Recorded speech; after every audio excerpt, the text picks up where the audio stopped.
bow in the four great vows. Just a second. Let's get rid of these little things. Okay. Join palms. Bow. Four great vows. I vow to deliver innumerable sentient beings. I vow to cut off endless vexations. I vow to master limitless approaches to Dharma. I vow to attain supreme Buddhahood. Welcome to you all. We're going to continue on with meditation and with a bit of a slant towards silent illumination. But those who've been with me for a long time know that I don't just do the things slow and easy.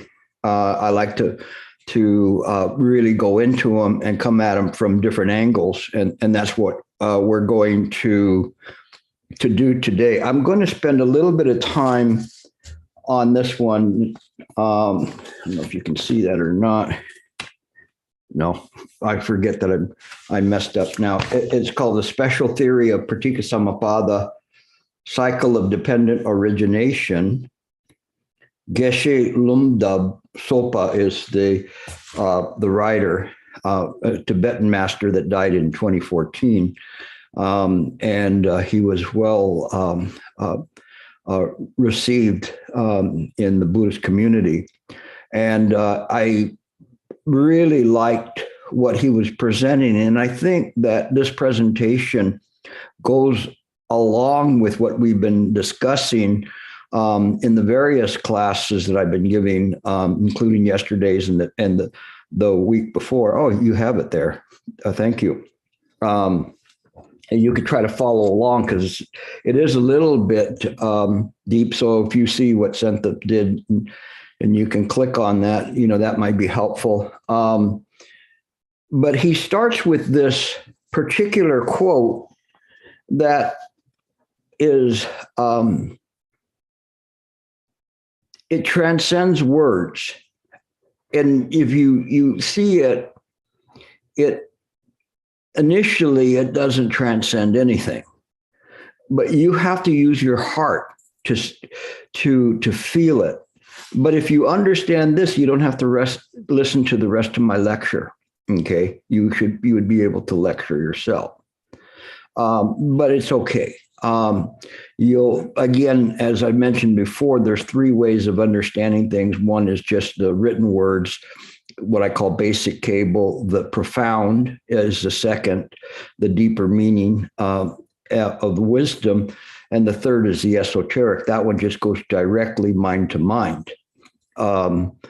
And mind to mind has been there since the very beginning when on Vulture Peak, the Buddha twirled a flower and Mahakasyapa was able to see it and smile and made this direct connection with the Buddha. But this is the quote: whoever sees dependent origination sees the Dharma. Whoever sees dependent origination sees the Dharma. Dharma with the big D. So this is the understanding of the presentation of Buddha Dharma.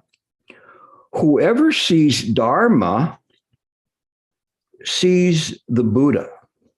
So if you see the Dharma, and here we could say the Dharma is the presentation, but it's also whatever appears in samsara is the same thing. The teachings are this.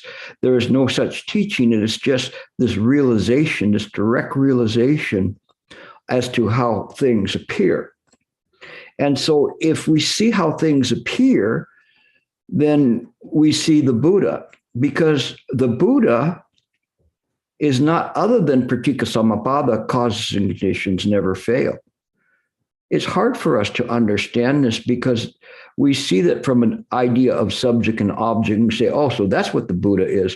But there isn't anything like we could say, oh, that's what the Buddha is.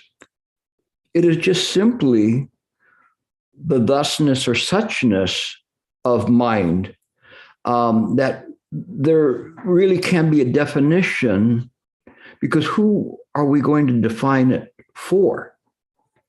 Are we going to define it for ourselves? Define it for other people?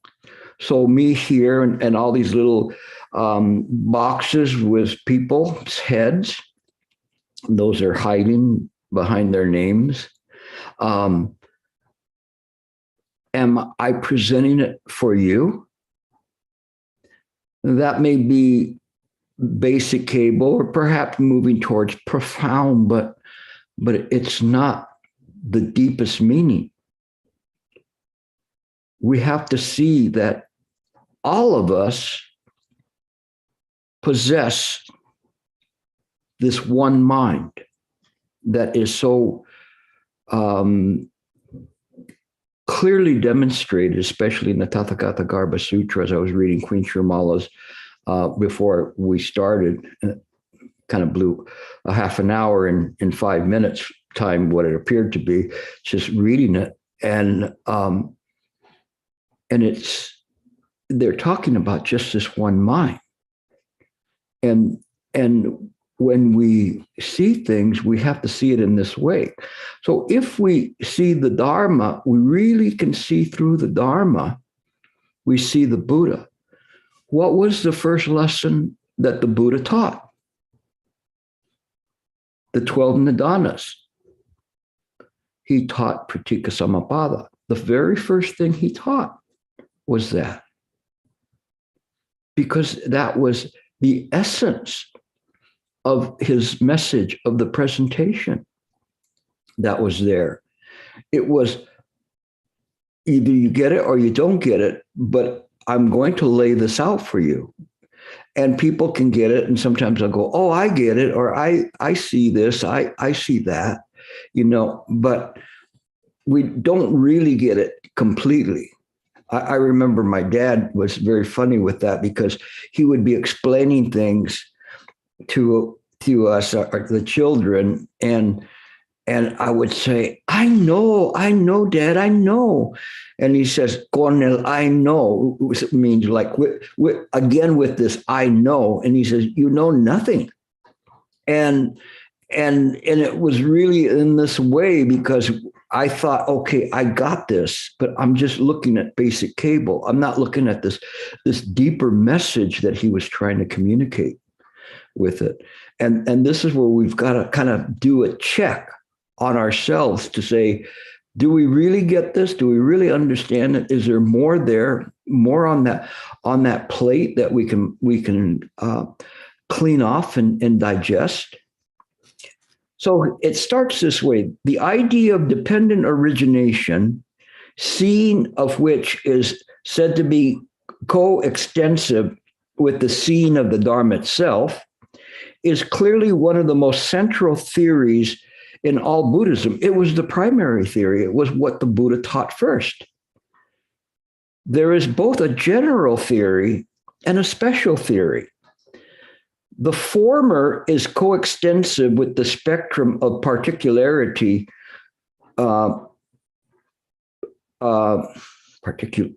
particularly, no, excuse me. The former is coextensive with the spectrum of particularly Buddhist theories, accounting for genesis in general. A lot of big words there, but what it means is it is, this general theory tells us how things came into being. Okay, the genesis of things. The Bible, for instance, the Genesis, in the beginning, it was this way. There was dark, and then there came light. And so here, this is showing how things come into being. This is one point of that, which is kind of this general theory. And this is where most of us just stop. We get it. I know. No, you don't know.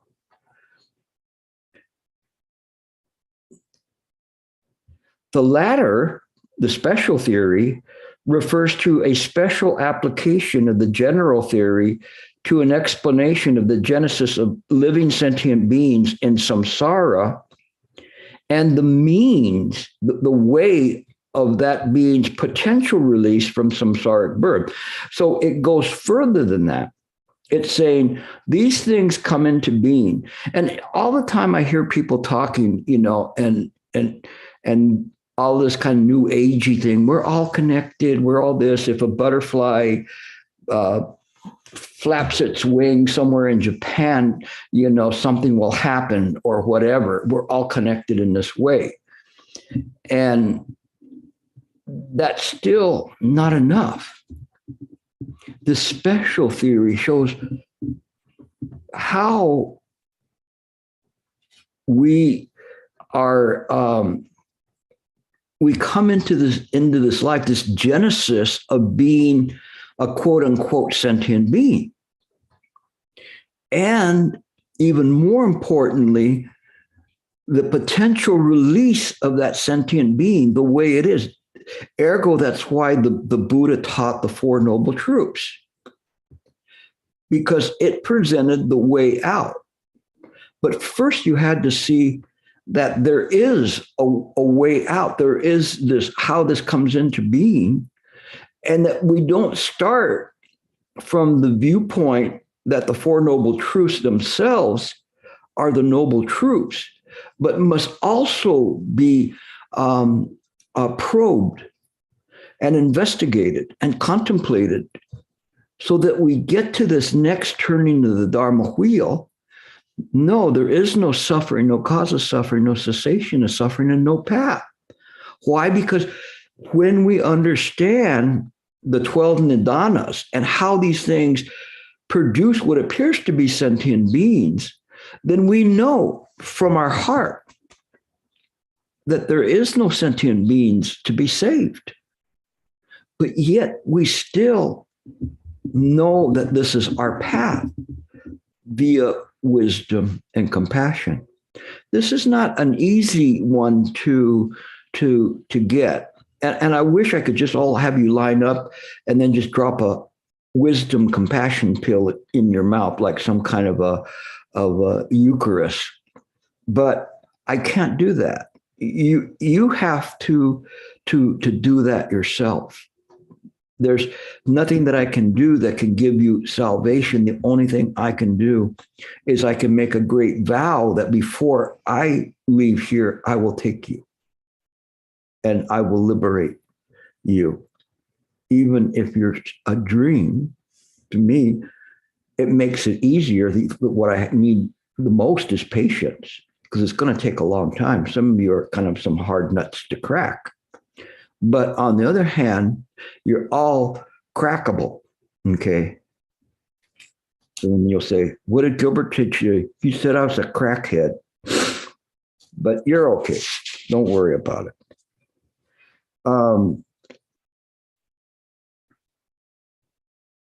So it says, it is the special theory of dependent origination that the above cited sutra passage, I forgot to say, this was from the Majjhima Nikaya, 1 section 28, where they're talking about the dependent origination. It is this dependent origination that they're referring to, the special one. So let's go back and read it again, and we can see maybe it has a little bit deeper meaning now. Whoever sees dependent origination, this special theory of dependent origination, which shows clearly how things come into being and how they're appearing in samsara. But we know that samsara is but a dream, a bubble in a stream. But we understand that. If we understand that, then the Dharma is simple. Wherever you read, the Dharma is clear. And if you understand that, then you understand that this is the way to perceive the Buddha. We perceive the Buddha not from the skandha, and in particular, the perception of the 5 skandha, because this is samsaric. This is an illusion. It's not a real. Because we cling to it, we create what is called nescient ignorance. And this is taken from the Queen Srimala Devi's Lion's Roar Sutra. This nescient ignorance is more powerful than anything. It's more powerful, even in that sutra, than the gods in heaven. Why do you think it's more powerful than the gods in heaven? Anybody want to venture a guess? Why is this Nishan entrenchment of ignorance more powerful? Tori comes up. All right. Did you buzz in too soon? Did you get it right? Okay, we'll find out. Because the mind that we're using is the mind, so therefore it's extremely powerful. Okay. You want to say a little more? So when we You're actually correct. Excessive, I don't think people will understand what you said.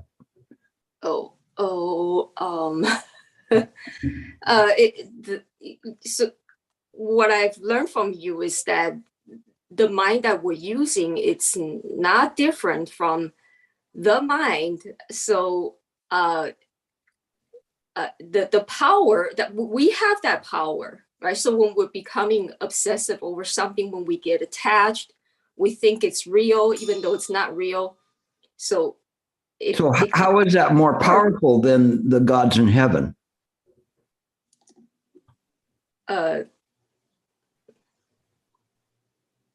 Because it's the mind. Okay. All right. Let's go to Sam now.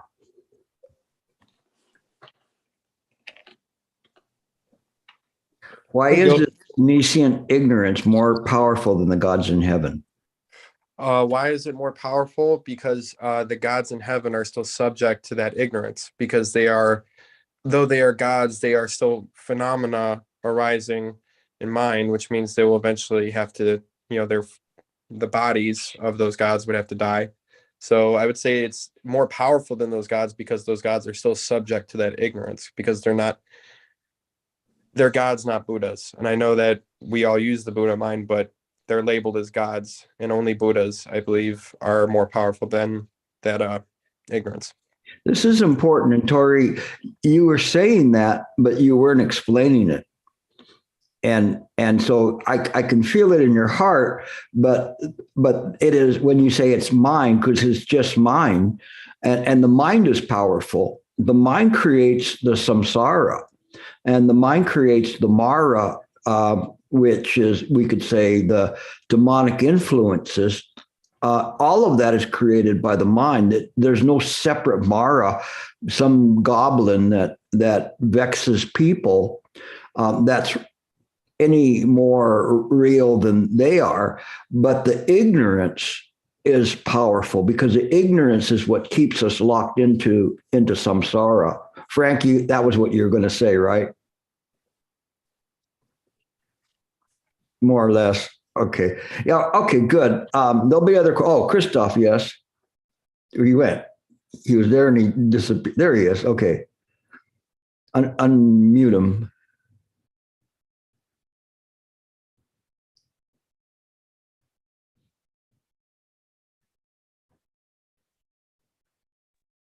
Okay. I mean, I was wondering to see it from the other side, because I suppose the gods in heaven are also in their godly dreams. But on the other hand, even with all of their power, they wouldn't be able to save sentient beings if the sentient being wouldn't be able to save themselves from the inside. There's nothing, it's impossible to do that in a different way than from the intrinsic nature. It's interesting because in the Judeo-Christian belief, especially in Catholicism, they believe that the God is surrounded by these little cherub angels, and all day long, all they do is go Santo, Santo, Santo, Santos, like saintly, saintly, saintly, like so saintly. And that's all they do all day, is do that. But can they deliver sentient beings? No, they're caught up in saying Santos all day. And the heaven dwellers, they are caught up in being heaven dwellers. So I'm agreeing with you with what you're saying is it is just in this way where we see things, and they are still caught in samsara. They're in a pretty good state in samsara, except for the fact that there is very little to practice at that point, because they think that it's good until they start kind of going, like, people around them go, "What's that smell?" And they go, I think it's you. I think you're dying." "What do you mean I'm dying? Oh my God, how can I die?" "Well, you're going to die." And they start losing that kind of a saintliness or perfection that they had. But this perfection is still samsaric. And that's what's important here. And that's why if we have this ignorance, even those that are heaven dwellers are still in the midst of suffering, because more greater the fall for them if they fall out of heaven. And a lot of times I see people that used to be in the heaven realm, and they actually really, really, really hate being in the human realm. They just don't understand it. It's completely vile to them, everything about the place. And you can tell because they're very nice people, very soft, very quiet people, but they don't like this place. It's very interesting in this way. Rong Chen, you wanted to say something.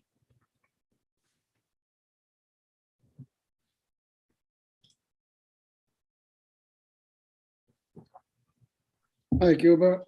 Amitofo. Amitofo. My question to you is how much does deceptive self-existence play in the role of the perpetual ignorance? I mean that this deceptive self-existence, no matter in what form we exist, we just feel there's a self there. But in fact, this self is not a true self. Well, that's the point. If one can see that it's not the true self, then they can see the Buddha. If we cling to the idea of I want to see the Buddha, then they're still practicing from samsara. And we'll get to there in a bit. But I wanted to give a little bit of participation of the students first, so we can get used to thinking about this and practicing it. Okay. So now we get to the next section, which is called avidya, which is ignorance. And so it says, thus, what is nescient, and then in parentheses, avidya, which is a Sanskrit word, of which is said because of nescience, formatives, samskara arise. So because of ignorance, things arise.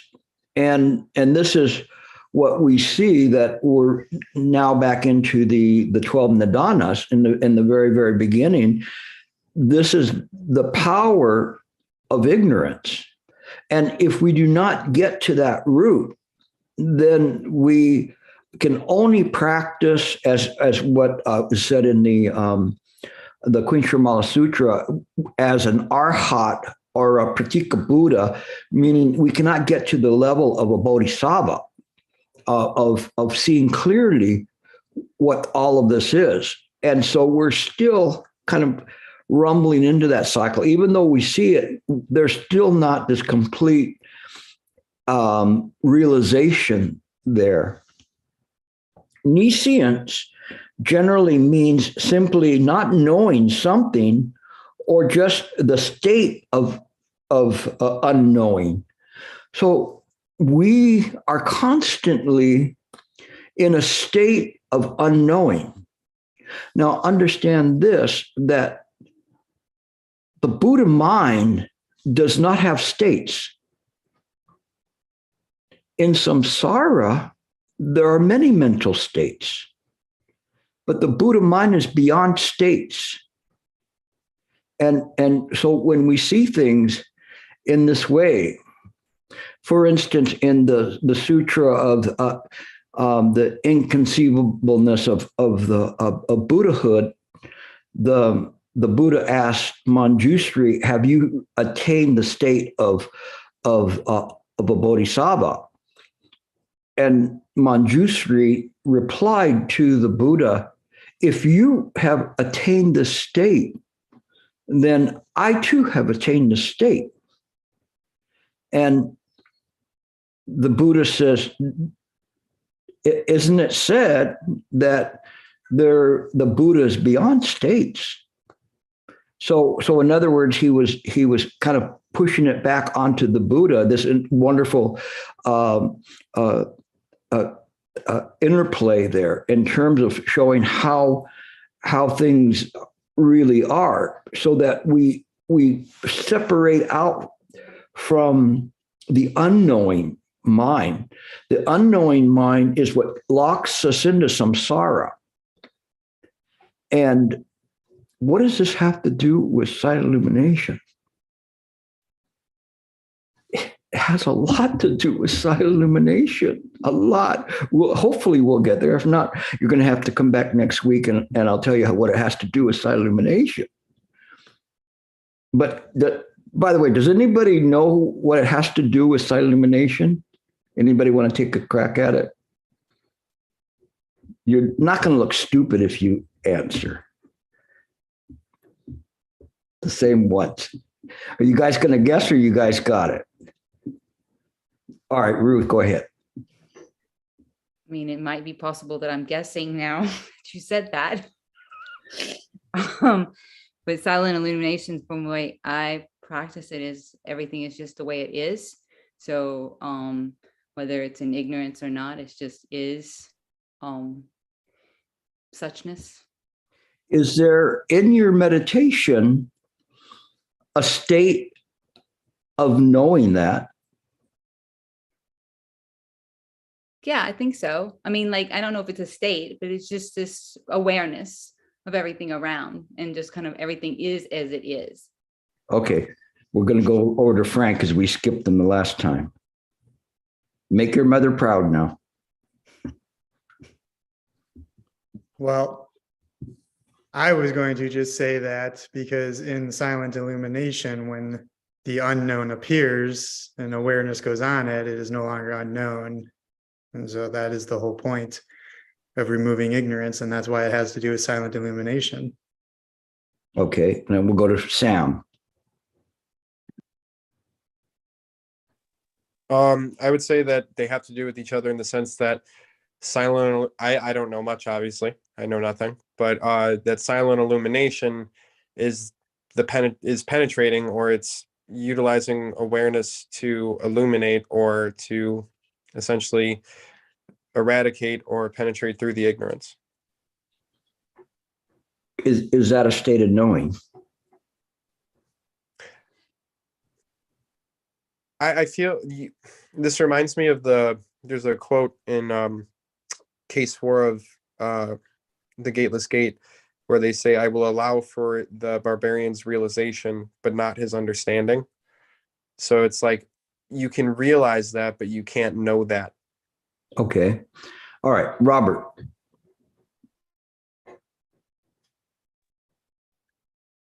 It seems the awareness part is the knowing part, but the silent aspect when you meditate is a kind of quietness. Is beyond quietness. You're doing something, but you're not doing anything. You're just almost just sit. You just probably know you are sitting. You're illuminating. You're knowing, but you're not knowing. How do you know that? How would you know that? Okay. It's not sayable. I can't describe it. It's almost like you're knowing, but you're not engaging in knowing because you are being so silent. You're not stopping. It's not dead wood, not like a dead duck, but it's just quiet. Now, wow, we're getting all kinds of responses. We haven't even gotten off the first page yet. Anybody want to confess Robert's sin? Last time people were upset because I said confess here's the sin, but anybody wave your hand if you want to confess his sin. What did he say? Ruth, okay. He forgot his body. His body is sitting there. Well, the thing is that he's talking about you. Yeah, himself. There's no you sitting. Yeah. Does not mean that mind is not sitting. Mind is performing the function, but there is no ego, personality, life, and being, no altered higher state of mind that is sitting in meditation. This is the mistake that people make all the time when they're sitting, is that they're going there and going quiet, quiet, quiet. You might as well be saying Santos, Santos, Santos, Santos, because it's the same thing. You don't. You just sit. That's the suchness of it. Is there's no thought yet, and I may even be in this where we talk about the idea of root zit, the knowing aspect of mind in this inquiry of matching halves, and the root jing, the dharmakaya, and the mind has this knowing that is sealed. It's not separate from anything else, but it's not the same knowing that you go, oh, 2 + 2 is 4. It doesn't do that. If somebody said, what's 2 + 2? The answer is already there before even the question comes up. Why? Because that's the way the mind is. It knows that. It knows the past. It knows the present, and future. It's just this way that this mind does not have this linear continuity of this thought to this thought to this thought to this thought. It is just timeless, sitting, completely aware, not engaged in any kind of what we may say is thought other than the thought of just sitting. That's why they say one thought for 10,000 years. It's just sitting. And there's nothing else happening. Of course, if I'm talking to you, I'll have many, many thoughts. But as they come, they go, come and go. Just like the waves going or on the beach, going in and out, in and out. But nothing sticking there. This is how we sit in silent illumination. He's telling you this. So let's continue on. I'll get back to you, Tori, in a moment. I have to move on a little bit.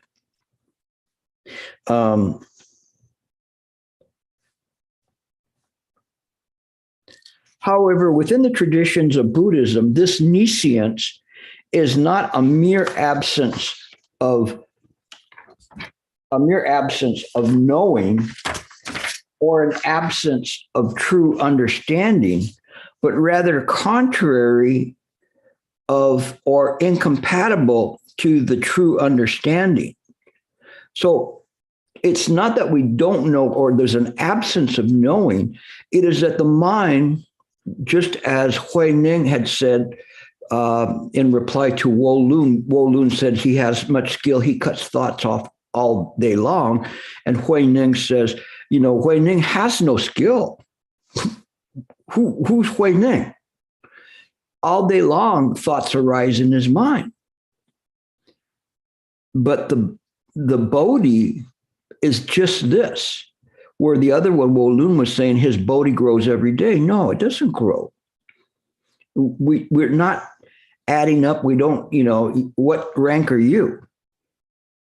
And isn't there also a Chan story about no rank? Who is the person with no rank? Who is this person? Who is this one of no rank? Anybody know? This is a basic Chan story. Senta, you must know. Who is this person of no rank? The true self. It's the mind of Gilbert. But we don't really hold on to the Gilbert. But this what calls Gilbert nevertheless uses this mind. It's of no rank. It's not higher, dumber, wiser, whatever. It is just this way, just this present moment. We continue.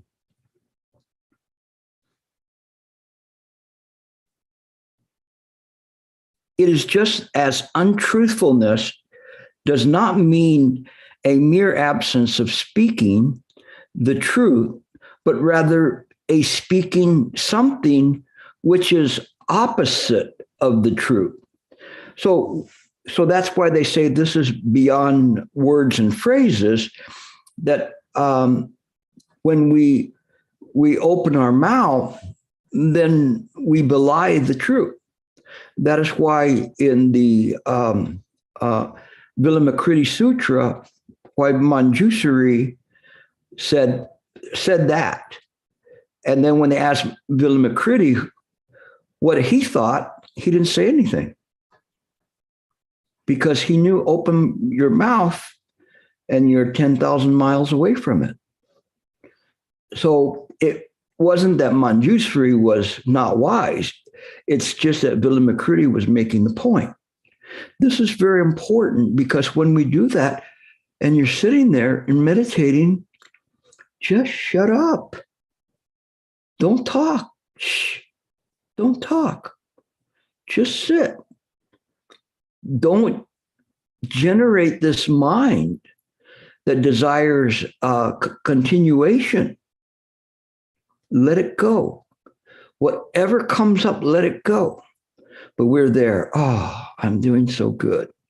Or why can't I do this? I'm thinking. Well, you're thinking. That's why you can't do that. And then the people say, oh, I can't get this. I can't do that. And what does Ling Chi say to them? Or Master Boshan? All the more so, you should practice harder. Practice harder. Practice more sincerely. Shut up.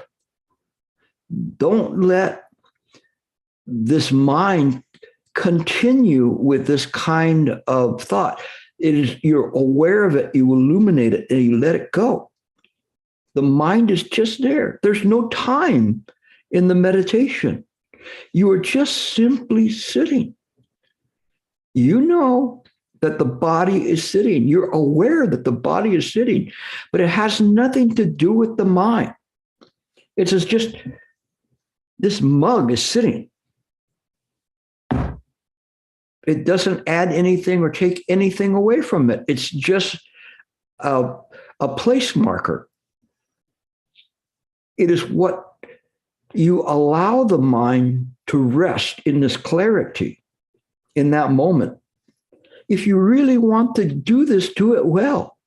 If you do it well, there's nothing, no magic incantations, no conferring of anything to you. Just do it. How did I get to where I got? Just doing it. Just making that determination, I'm going to do it, but not like going, I was very foolish in the beginning. I'm not going to move. I'll die before I move. Well, I wasn't so brave. But little by little, I was just determined to sit and not think.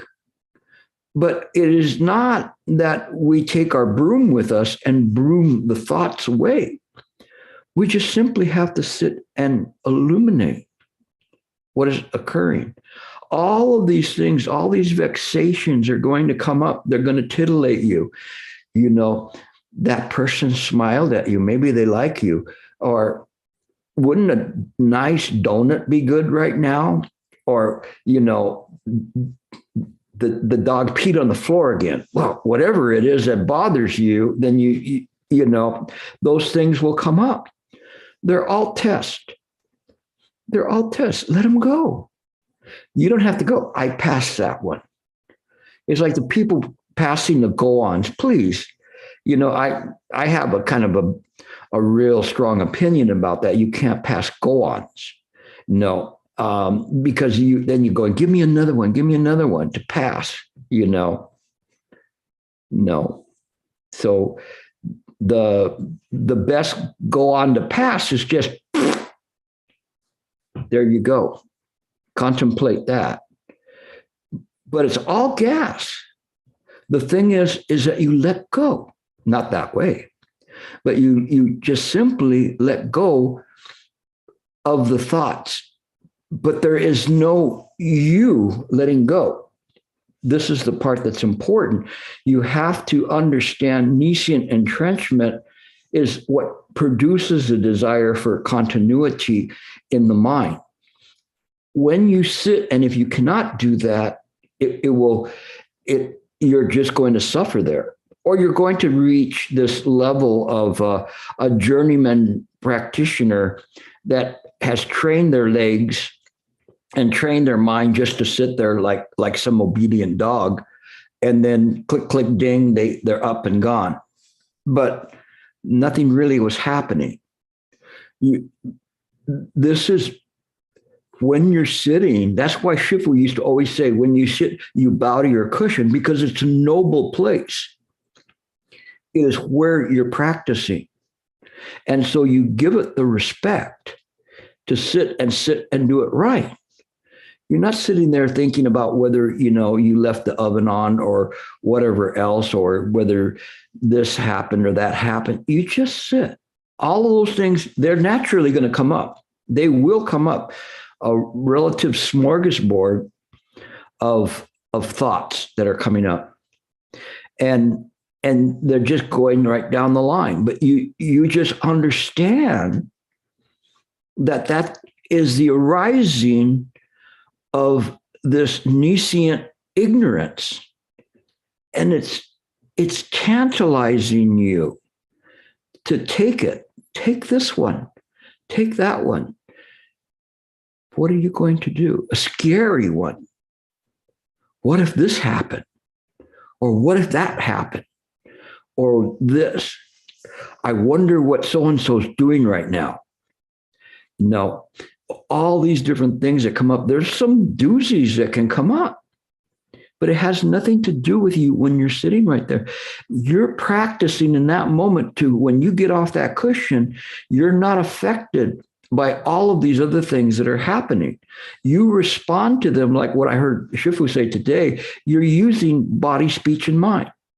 Perfect body, speech, and mind. The clarity of the mind to be able to respond to those things, not from the self, but from the Buddha mind.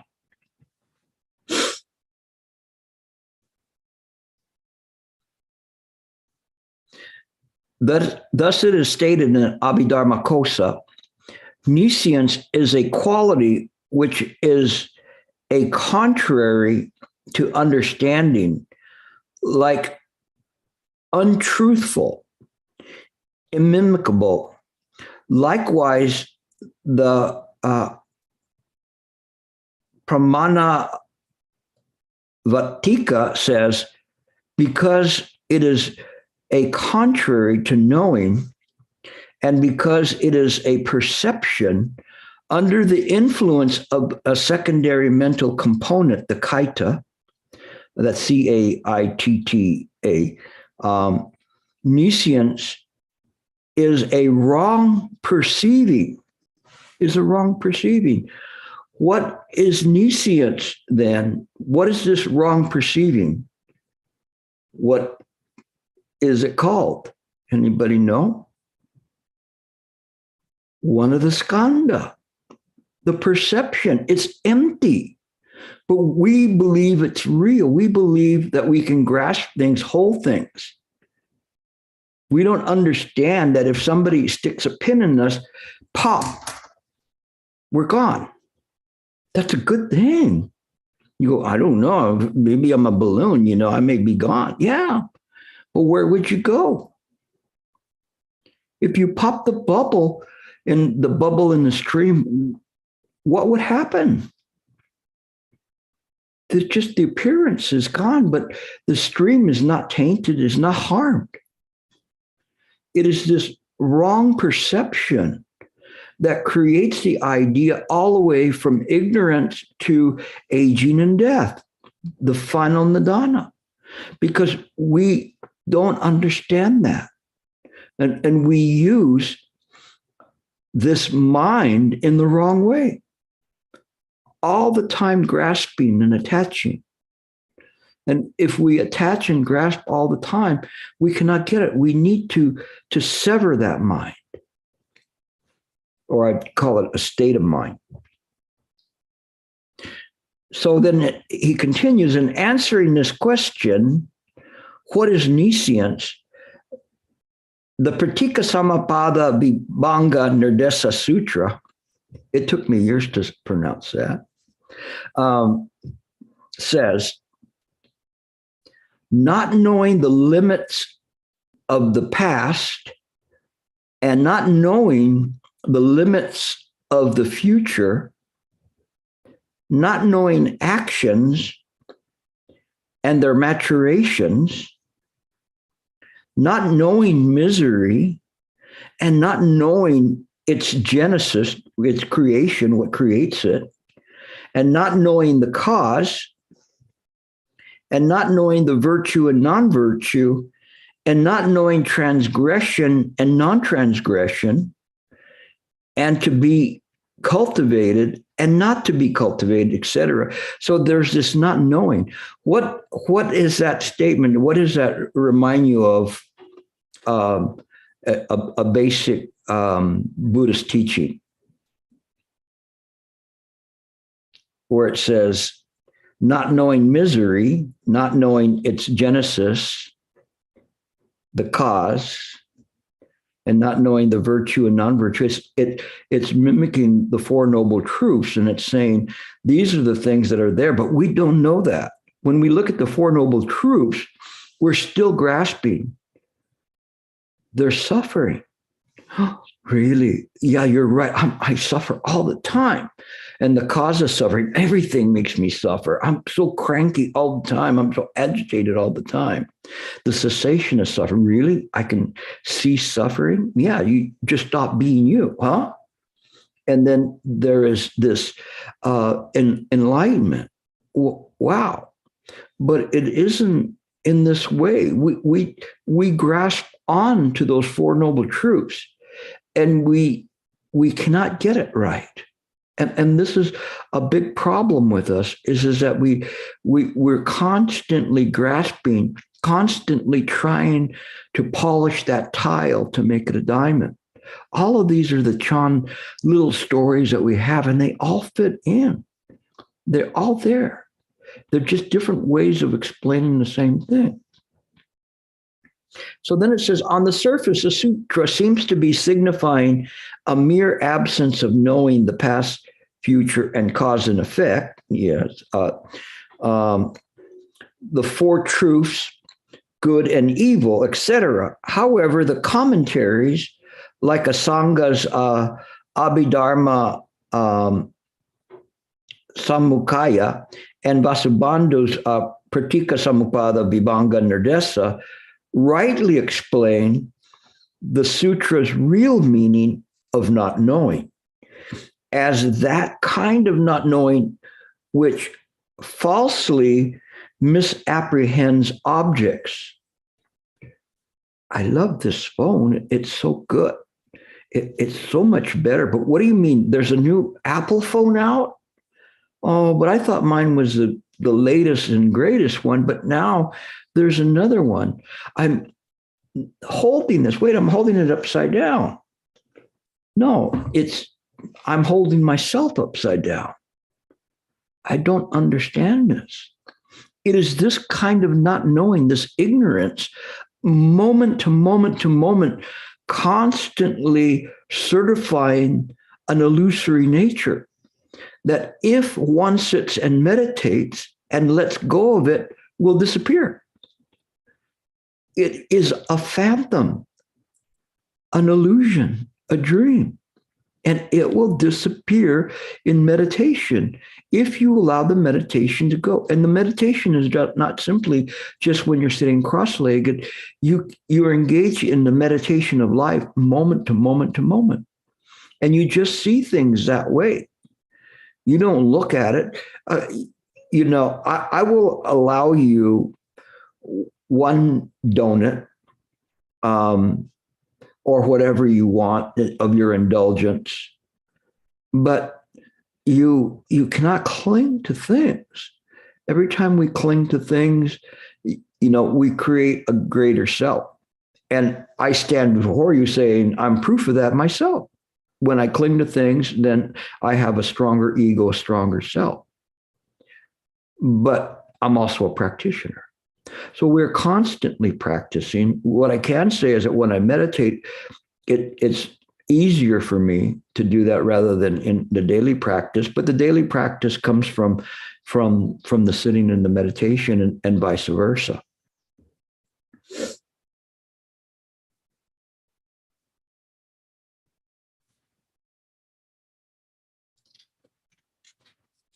And then, thus, generally speaking, nescience refers to the secondary mental conditions, or kaita, which, because of the delusion, misapprehends its own proper object. So it misapprehends its own proper object, which is mind itself. We do not see things unveiling in life or happening in life in accordance with pratika samappada, causes and conditions never fail. It is why we cannot see the past. We cannot see the future. Our past and our future is such a narrow channel that we cannot see it. But there's times when I meet monastics, sometimes Dharma brothers, and I will give them a fossil and tell them this fossil is 600 million years old. They understand why I'm giving it to them, because of the mindfulness of time, the mindfulness of the illusion of time, the mindfulness of that it is, we are incapable as sentient beings to fathom time in a proper proportion. It's impossible because it's infinite. And being infinite, it's instant as well. But when the mind is calm, it's able to go back in time, able to go into the future to see little by little.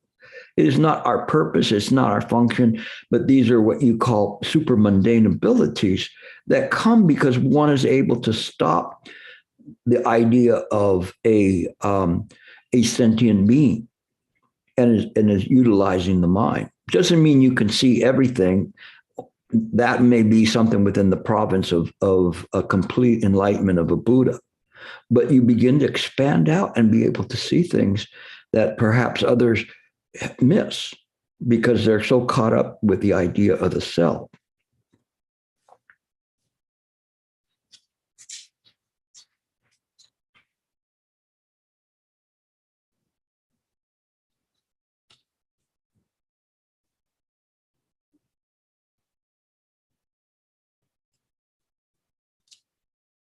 Nescience may be further divided from the point of view of the two troops, Satya Devaya, into a perverse misperception of conventional objects like cause and effect, and perverse misperception of the ultimate reality of no self. When we don't see the things in the right way and we're cogitating via the self, then we do not see these things that clearly. We do not understand the idea of apparent reality and absolute reality. We see these as two separate things. So it's hard for us to understand that, or what Nagarjuna said about that. But Nagarjuna, like Vilamakruti, was quiet when asked, what is the difference? Which one is real? It cannot be answered in that way, because that question comes from samsara. the resolution of it comes from outside of samsara.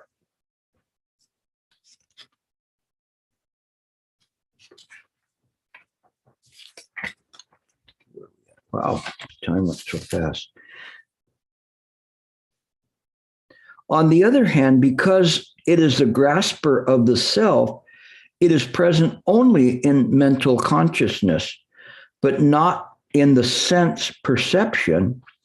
Here, the Abhidharmakosa says, in the desire realms, we're in the desire realms, Kamadhatu, attachment should be known as a concomitant of all the six consciousness. So let me explain what that means. Is that this attachment, grasping, is concomitant to those six consciousness. So eye, ear, nose, tongue, body, and mind, they're all produced by this attachment. Nescience also, like attachment, should be understood so. So this ignorance, we should see how that is the undercurrent that is creating what the Queen Srimala Sutra says is latent and active defilements. I'm not going to go into those in detail today, but you can look them up and then you will see what he's talking about in terms of these types of defilements, which dictate the way that we see things, unfortunately. Moreover, all the schools of Buddhism, both upper and lower, agree that the nescience, which binds sentient beings to samsara and which is the root of all other afflictions, like attachment, is the innate grasping of me and mine, or the nescience, the ignorance, which is the misperception of the reality of no self. So it's saying all of these things, what are there, and they're being grasped, and they're creating this I, me, mine, where there is no I, me, mine. But we see that in a twisted way. We want to say, I don't want to have a self, but you have a thinking. And so you think that you have to separate yourself from thinking, but you would just be in a coma. You would be non-functional. So you need to break through this nescient ignorance to see that we don't throw the baby out with the bathwater. What we do is we see that if we interject this attachment of I, me, mine, it messes everything up. We function perfectly without the notion of the self.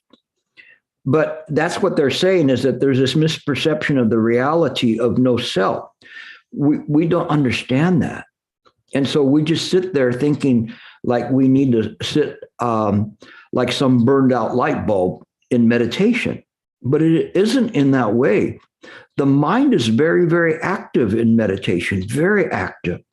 It's just not engaged in the way that we believe that it should be engaged. And we trick ourselves when we meditate to trick ourselves to doing the meditation wrong.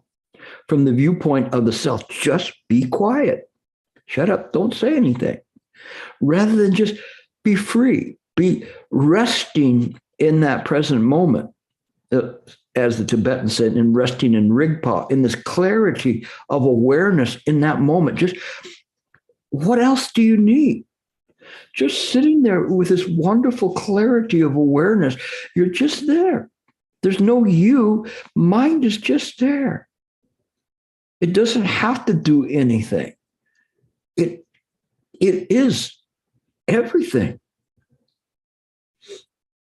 So then it says, on this point, the Pramana Vartika says, all these evils originate from a false view of perishable aggregates. Perishable means that the impermanence of the skandha. And so the false view comes from that, which is why the Mahayanas in the Prajnaparamita and the Hydra, the Heart Sutra, it says that it's empty. It's empty. It's not real. It was a major, major milestone or change.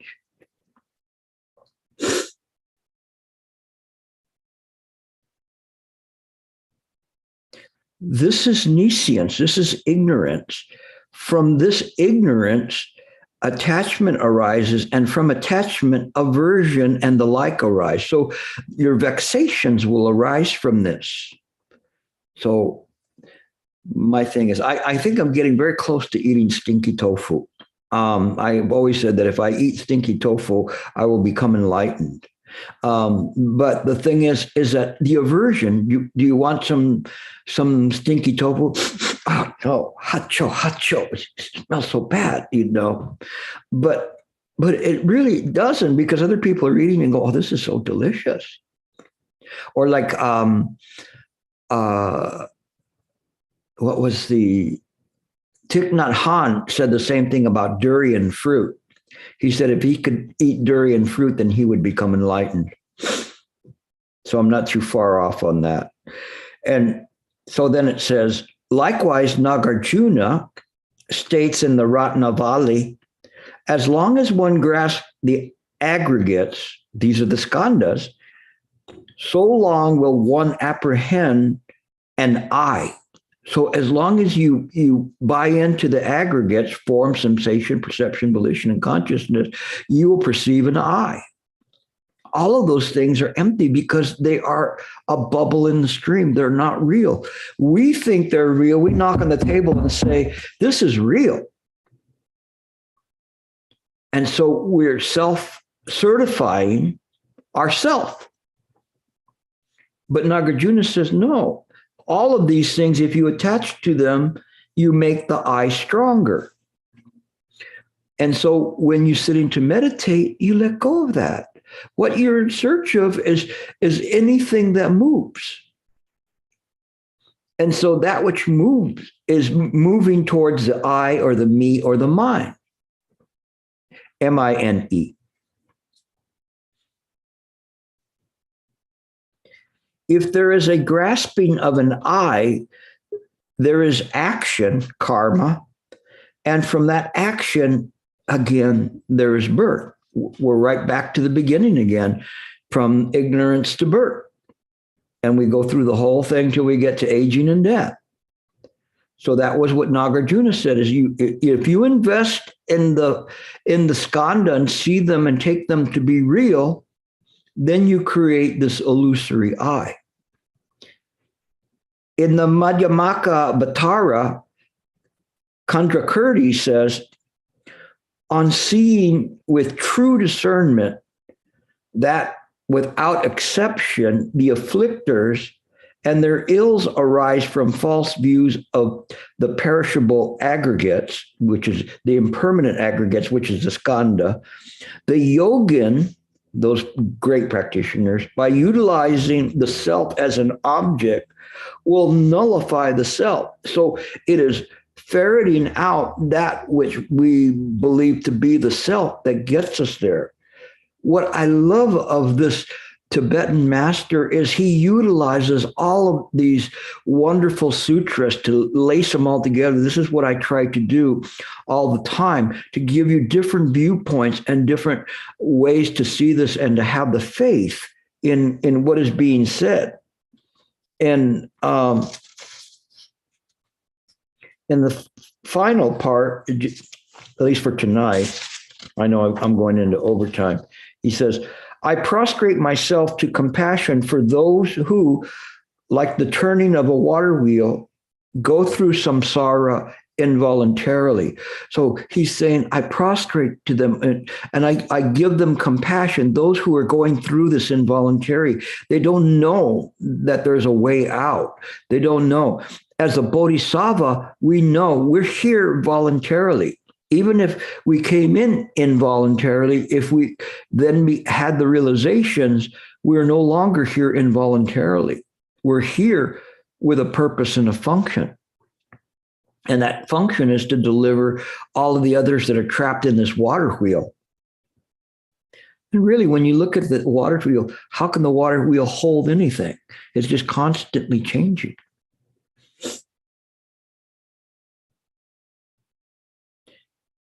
First becoming fond of a self called I and creating attachments to the things called mine.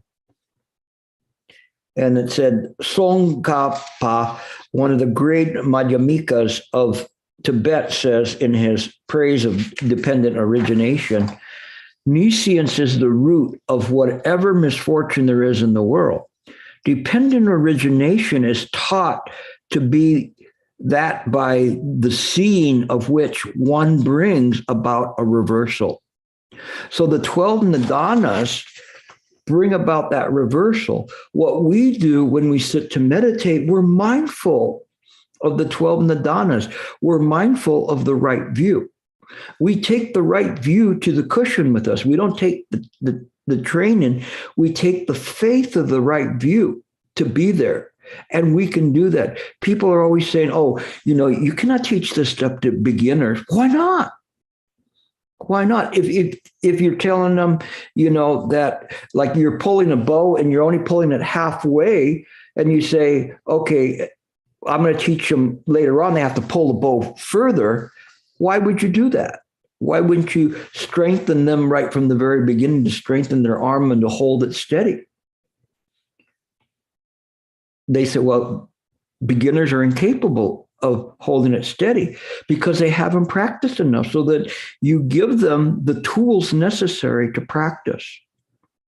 And these are the wonderful tools this Tibetan master gave. And I bow to him because it is so eloquently put out, and it gives my heart great joy to share it with you. Just because he's Tibetan doesn't mean it's not Mahayana, and it's clearly Chan in its way. So today was a little bit of a twist on how to meditate with right view. So I'll finish. I went a few minutes over, but hopefully that'll be all right. Amitofo.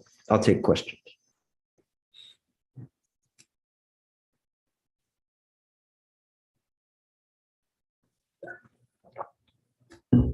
No questions?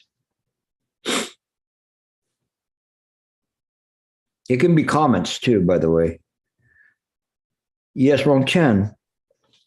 Gilbert, I'm very puzzled about the how the mind works, because we know how the true mind works, but then we have to use the wandering mind, the one that's still with a self-deceiving mind towards the true mind. But the fulfillment of true mind with no self, but there's still individuality exists. And that's very hard to imagine, because you have so many Buddhas also, and so many Bodhisattvas, and so many ignorant people. So that's always individuality and sentient beings. Your question is a good question, because it's a question a lot of people would not dare to ask, simply because they're afraid maybe they show their level. But your level is at least you're inquiring about this and pointing to this and saying this appears to be a contradiction. But when we look at things and we see the statement, what appears to be real is not real, and what appears to be not real is real, just use that like a mantra to see everything. And everything that you see is not real. and because it belongs to mind, but it's impermanent, it's empty, it's a dream. And you look at the world in this way, and then little by little, the idea of the I begins to wane, and the strength of the mind, which also created the nescience, the ignorance, is much stronger than the nescience itself, and it will overcome it. It just takes time. You have to have faith to do this, because you're self-proving, I think, therefore I am, or I see, therefore it exists. But do not see the world in this way. See it like the Diamond Sutra, like a bubble in a stream, a flash of lightning in a summer cloud, a dewdrop on a leaf, an illusion, a phantasm, a dream. When you see things in this way, just keep repeating that. Everywhere you go, wherever you see, read the Diamond Sutra and then just repeat that like a mantra. Whatever you see, it's an illusion. It's not real. Little by little, the notion of this idea of the self and the attachment to it and all of these things will overcome that, and your doubt will be also overcome. The faith that we have in Mahayana is faith in the Buddha, how the Buddha works. There are, in actuality, not billions of Buddhas, even though we talk about billions of Buddha worlds. It is all ultimately returns to the one, but we have to not stop there. We have to know where the one returns to, which is mind. It's ekayana. And so when we see things in this way, we realize if you were in a dream, and tonight you dream that you won the lotto, and then this morning you'd wake up, or tomorrow morning you wake up and you go, where's the ticket? Where's the ticket? You were dreaming. You were dreaming. You can't cash in that ticket. The same thing here. Even if you try to become enlightened, you cannot cash in that ticket. That's created from samsara. That's why the masters will never say that they're enlightened, because it's a fallacy. They just simply recognize mind as it is and see it clearly. And if you practice in that way, just keep coming to the class, because little by little, you've changed since I met you, and I know that you will continue to change. You just have to keep working on this and have the faith in that, and it will work. So thank you for your question. Okay, Harry. Oh, hi, Gilbert. Just want to say, when you had said, when you said just shut up, I think it's important to distinguish that your body and your delusory mind are not just going to shut up. What could shut up is your tendency to attach to what comes up, right? And yes. I think that has to be made clear. The Shenpa that they say in Buddhism, the getting hooked, according to our habitual tendencies. Yeah, the thing is that when I say shut up, it means the attachment to what's going by. Everything is naturally appearing in mind. We don't have to exclude things from mind. We just stop this attachment to the aggregates, which is what was made very clear by this master in the numerous references to the different sutras, wonderful references, all saying the same thing, which is that we let go of that notion that there is this I that's observing this. It is that part that makes it difficult for us, because we believe that is mind, but that is just simply consciousness, like what was being said there from these. It's the consciousness that tricks us into believing that there's a life and being, because it attaches. So when I say shut up, that just means don't pay attention to that. Let the things go by. Doesn't mean that if you have a thought, I have a thought of a donut in my mind, just let it go by. It's naturally appearing. The mind will certify that without any cogitation whatsoever, that those things are going by naturally.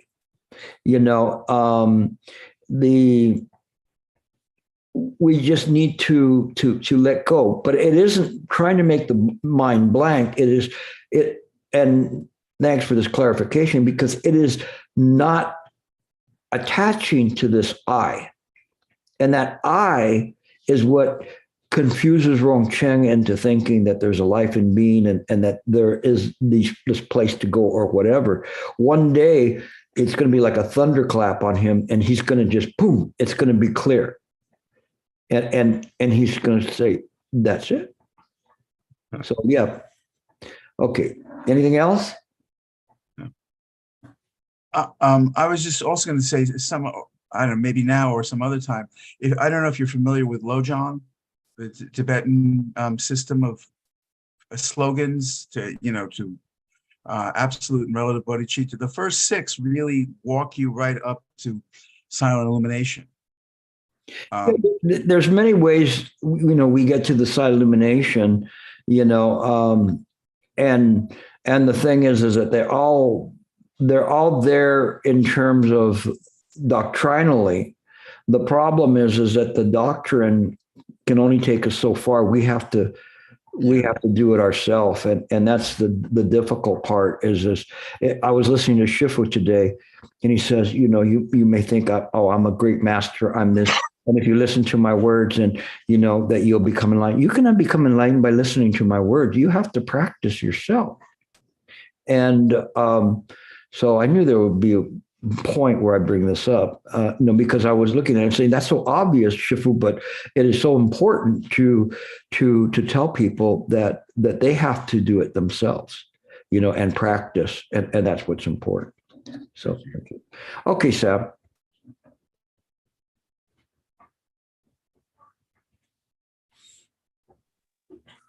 First, I just wanted to really say thank you for this lecture today, Gilbert. I feel like each time I come back, I'm penetrating a little more and more and connecting a little more and more rather than feeling like I'm on the outside. But first, I wanted to thank you for something that you said last week in your lecture. You kept, because you talked about meditation, and you spoke on how you kept calling thoughts sticky. You kept saying these are just sticky thoughts. And that simple description, that simple word, has changed meditation completely for me. Like how I view non-attachment. And I like, as soon as I feel so much more aware when I meditate, as soon as I'm, clasped onto a thought or phenomena or something coming by, I actually hear your voice say, it's just sticky thoughts. It's just sticky thoughts. And I'm able to, and it's like, as soon as I hear that, I just release, and then I don't even have to hear you anymore. There's like this, it's like automatic. I can almost just sticky and just keep going and keep going. So I just wanted to thank you for your lecture last week too. Yeah, and all of what I did today was just allowing all of these great masters in the sutras to expound on that very same topic. It's all connected, and we see these are very high level descriptions, but they're all simplified down to what you were talking about: kusala and akusala thoughts. These thoughts that are not sticking, and the thoughts that do stick. And that's what's important, is that when we sit, then the most, what would you call it, insidious of all of those sticky thoughts is the I, because the I does not have a form. And it's difficult for us to ferret out that appearing in mind. We don't have to kick the I out. We just simply have to illuminate it. And when we illuminate it, this too is a sticky thought. And it's the trickiest of them. And that's why that's called nescient entrenchment. The nescient entrenchment is the believing of a life and being, or an ego, or a personality. And we cannot understand that because we're traversing this world, and we think that this world is real.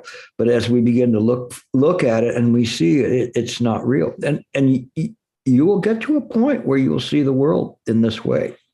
Maybe not all the time, but times when things are really, really tough or whatever, they're good or bad, see the world in this way, and you will, it will help you a lot. That's where you really lean on the faith. Okay. Absolutely. And really quick, Gilbert, if I may, I just had one quick question, more so for an affirmation or as to if this is correct understanding or incorrect. But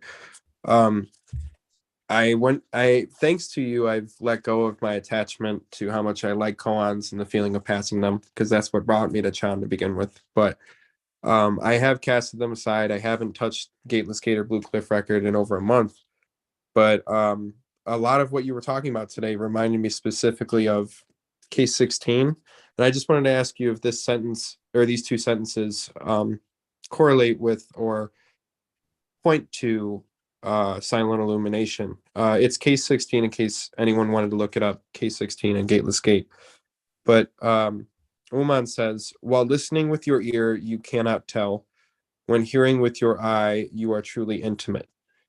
And I just felt strong correlation between silent illumination and that. Say it one more time. It's in reference to, I'm sorry, I'm giving bad context too. The actual case is, the world is vast and wide. Why do you put on your 7-piece robe at the sound of a bell? And there's long commentary, but the last two sentences of the commentary, which is what I felt most relevant, was, while listening with your ear, you cannot tell. When hearing with your eye, you are truly intimate.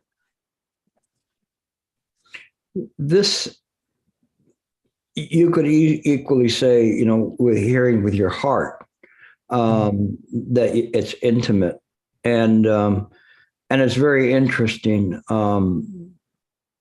because it's something that we don't see the real potential of any of the senses, and the senses can be interchangeable, and sometimes, and I learned in Qigong, if you look at somebody and they have a problem, let's say somebody's an alcoholic, I can smell their liver, and or I can see some defect in them, that's beyond the idea of the common vision or listening or whatever, different things that come up. So it's kind of telling you that don't cling to the perception of the 5 skandha, but there's more to it than that. And even in the mundane, of doing that, that's not necessarily a great skill. Maybe when I was doing Qigong, it was, but I mean, you can use your senses in many different ways. You can hear things that are 2,000 miles away. Okay. Or 12,000 miles away. How do you do that? No, you can't do it with the what we call this conventional illusory mind. But the mind is not limited. It's infinite. We don't practice for those things because that's silly. So maybe even as silly as me talking about it. But those things do manifest sometimes, not always. But it's something that when we understand that, we understand there's this great potentiality of the mind that's infinite. We don't know that. We don't know the infinite. We need to contemplate the infinite. When we sit to meditate, we're contemplating the infinite. Okay. Thank you so much, Gilbert. I appreciate you so much. Thank you. All right. You're welcome. Unkai, come on in. Hi, Gilbert. Well, thank you so much for these two teachings. Really helpful. So in the previous, when you answered the previous question, you mentioned that almost everything is the self, right? So when there is a thought, that's the self. And when you observe, there's a thought, that's the self. So how can we see through the self? Yeah. And what is defined?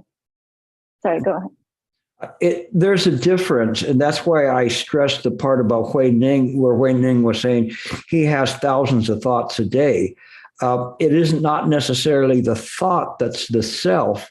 It is the attachment to the thought. That's what was the big point that was being made by this Tibetan master, is the attachment to that, which Sam picked up from last week and saw this is just an expansion on what I was talking about last week about sticky thoughts.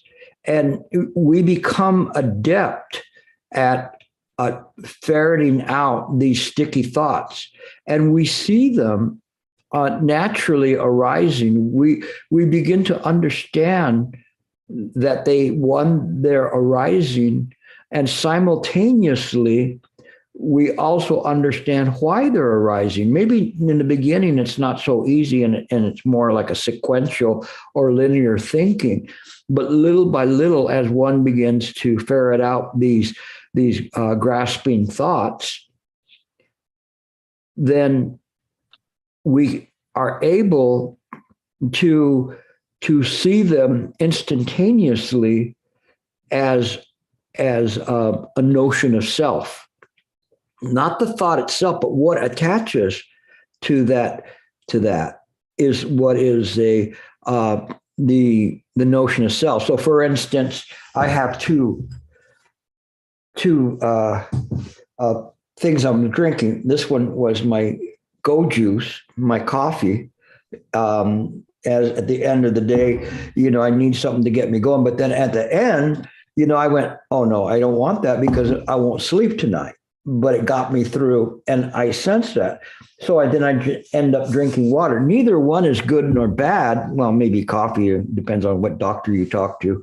But it's something that we see that is there, and if we develop an attachment to it, then it can be instantaneously seen. So when I picked up this to drink it, I instantly said, this is an attachment. I don't need this right now. And the mind was clear about it.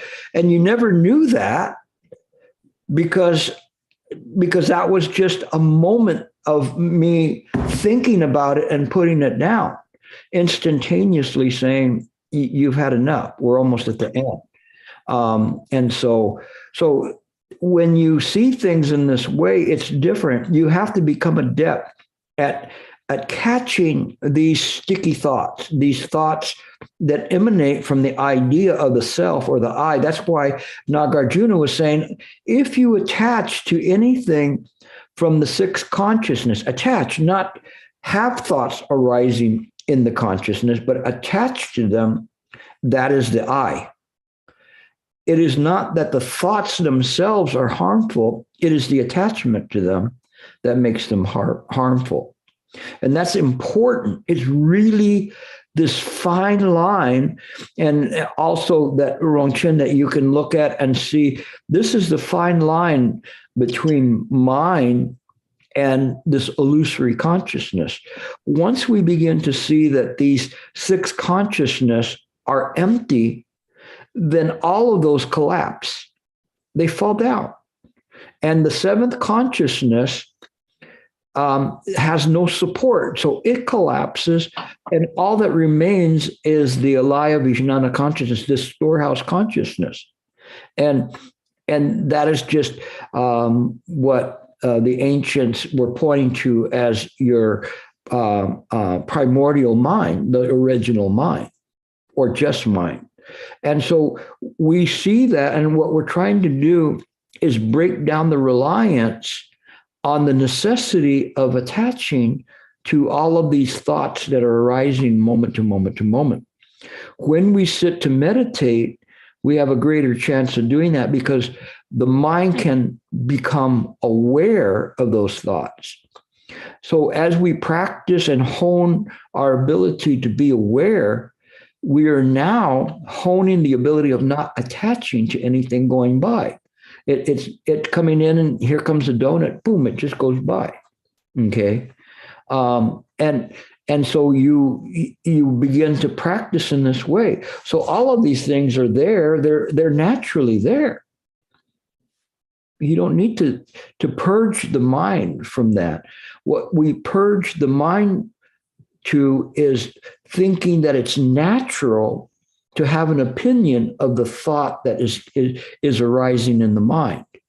That is where the I arises. If we don't have that, we don't need it. We don't need that thought. Then it's okay. The mind will naturally it's not even self-purifying. It is originally pure. And you go, how can that be? I mean, there's so many horrible things happening in samsara. All of those are in samsara. They're all part of the bubble. They're not real. We believe they're real and things are happening and stuff. And it's not a great place. Like I've mentioned to you before, if aliens from outer space came, they would mark this off and say, this is not a good place to visit or vacation. Unless you were the predator, then there'd be plenty of game you could chase after. But other than that, it's not a good place. And so when we see that, we understand. And this kind of a wisdom enables us to say, this is a burning house. Not only for me, but for everyone else. And that's what he was saying, that then we create the compassion to deliver all of the others that are trapped here in this revolving wheel. So when we see the world in this way, it helps us understand how it functions. Okay. Any more question? Yeah. So I'm a little confused as when or how to identify the self.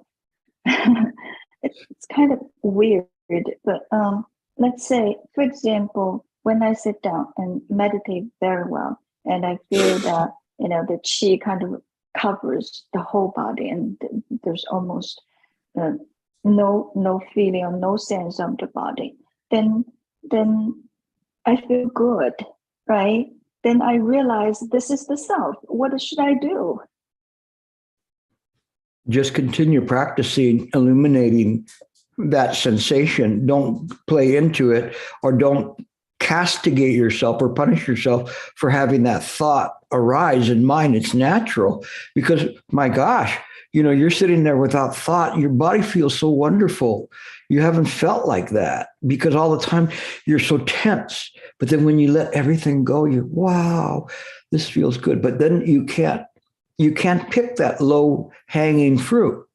So you just illuminate that and you continue on. Is when you don't pick that fruit that you can make great progress. You'd be so surprised. But you have to discipline yourself when you're starting to get these mental impressions of this feeling of well-being. Go past them. Okay, go past them. Don't let them linger in the mind. Just don't pay attention to them. Just ignore them. Learn how to just illuminate them. This is the illumination of the mind. So you just become adept at illuminating what's arising in the mind without picking and choosing. This is a supreme way. So you practice in this way. If you just have to keep practicing and practicing, and it will come. The fact that you got to the point where you had this state of well-being is not bad, but it's still a state. You have to go beyond it. So you just let it go. You just, oh, that was nice. It's like picking up a seashell on the shoreline in Taiwan. You look at it and you go, oh, the government says I can't take this with me, so I can look at it, put it down, and it's all right. But if you really want to hold on to that seashell, then you may have that thought in your mind that you still have it. I remember Sue. We were walking and we found some beautiful seashells on the beach in Taiwan, and she was telling me, you can't take these with you. And they're very beautiful because the government says leave everything here. I said, okay, that's fine. So it's like, but you let it go. Little by little, that I understand the wisdom of that and the compassion of it. Okay. So can I say when I feel good, I know this is the self.